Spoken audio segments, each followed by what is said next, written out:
Dwight Howard posted a few captions on his IG account. I'm just going to read them out to you. The first one is, "It's okay because I believe in me. Trust the process, motivation." The other one is, "When you're in the best shape of your life, but still a free agent." So the situation with Dwight Howard is that he hasn't been signed by an NBA team yet. He's still on the market. I look at Dwight Howard's stats from last year. He played 60 games. He averaged 6.2 points and 5.9 rebounds in 16.2 minutes. So that's very good numbers for a backup player who's not receiving many minutes. That he was very productive in that period of time. He also shot 61% overall from the field, which means he's still getting a lot of dunks and putbacks since Dwight doesn't have a J. I would say that Dwight is still a solid player, even at his age. He's turning 37 in December of this year. With him being in shape, he probably could play for another 2-3 years and be a productive role player and definitely an asset on a championship team. I do believe that he has those abilities for sure. He's also just in great shape when you look at the pictures of him. So he's basketball ready. I think what's holding Dwight back now is his reputation. I do definitely believe he's probably being blackballed by the rest of the league. Nobody wants to touch him just because of his past and just because of his just bad reputation he's garnered over the years in the locker room. Dwight comes across as this funny, happy-go-lucky guy we see in these interviews, but I've heard for years that he is an obnoxious teammate. He can be childish just with his immaturity, and that rubs a lot of guys the wrong way. And he does have an ego in the sense that he wants to play a large amount of minutes. He wants to be a starter, and he can be very moody when he doesn't get what he wants. And that can lead to just bringing down the whole entire team atmosphere. So I definitely get that in the sense that teams are not willing to put up with that type of attitude from him anymore simply because he's no longer a superstar.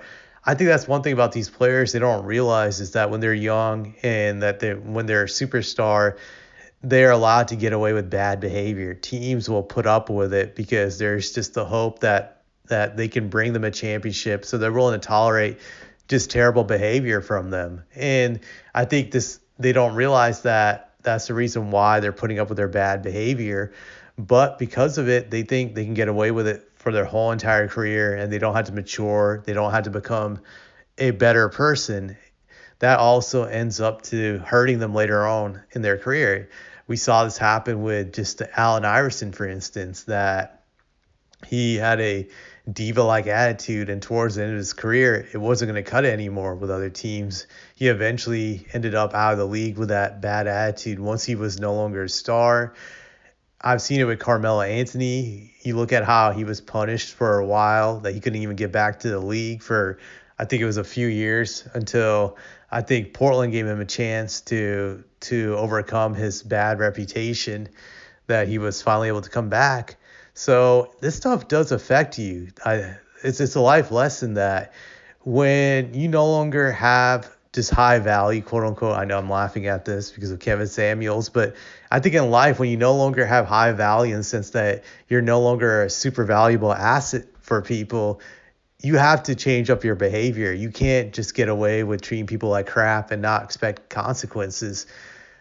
Dwight's learning this the hard way. That's the way I look at it. He's now suffering for his terrible behavior. He never matured, and I would say if he didn't do it at the right time to overcome the bad reputation he has now.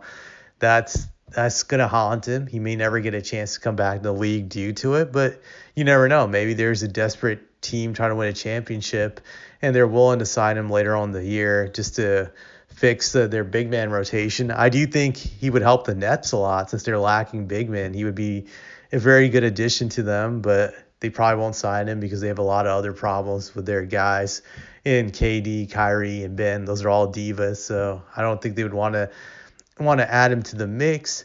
One thing I do find interesting about his situation is Paul Levesque. I don't know if I pronounced his name right, Levesque. He's also known as Triple H, who I know because I followed the WWE for years. has expressed interest in Dwight since he's tried out for the WWE in the past. So I'm going to just read a quote from him.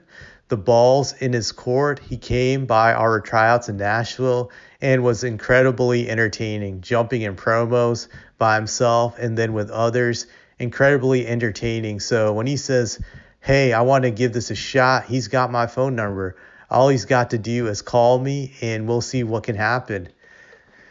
This can be interesting. I did see the promo Dwight did cut in Nashville. He did look pretty good. He looked like he could definitely be a wrestler just by that promo. Obviously, I didn't watch his tryouts when he was actually performing wrestling moves, but he has the body. That's for sure. He has athletic ability. If he commits himself and he puts himself through the training, I think he could have his second career just outside of basketball, being in the WWE. That's something he could pursue. Just it would definitely be interesting, but he's gonna have to be mature about it, obviously, because the WWE, even though it's gotten better over the years, it's still not like the NBA when it comes to traveling and hotel rooms and just that life of luxury. It's definitely a step down.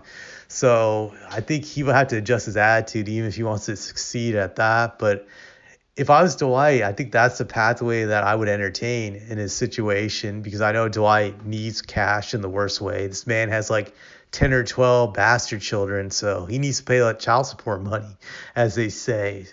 That's all I have to say about this situation. Tell me what you guys think.